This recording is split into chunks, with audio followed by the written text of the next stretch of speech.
saamiga bitcoin si xad dhaaf ah ayuu kor u kacay toddobaadkan iyada oo lacagta online-ku ay qiimo ahaan kor u dhaaftay $15,000 markii ugu horreysay hoos ayay mar ugu dhacday in ka yar $1,000 bilowgii sanadka taasoo laga cabsaday in ay burburto khidmadda khamaarka ee online ee Steam ayaa xataa joojisay inay aqbasho sababta oo ah way baaxadegaysay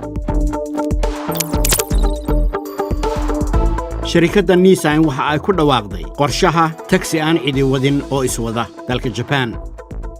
waxay qaadan doonaan habka Nissan Leaf oo aad dalban karto tijaabaduna waxa ay ka bilaabmaysaa Tokyo bisha March waxaa la rajaynayaa tagaasida aan cidi wadin in la kiraysan karo waqtiga ciyaaraha Olympiga ee 2020 ee lagu qabanayo xarunta dalka Japan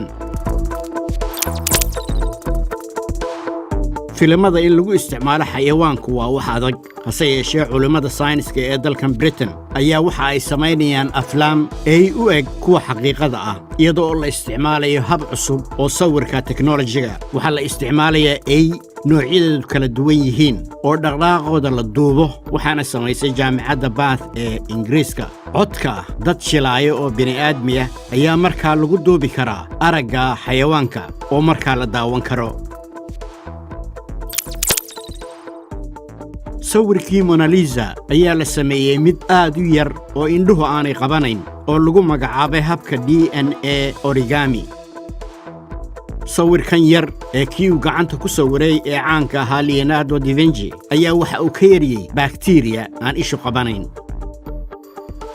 waxa la isticmaalayaa hab sawir DNA oo markaa meel kaliya la gelin karo sawirro tiradoodu ay aad iyo aad u badan tahay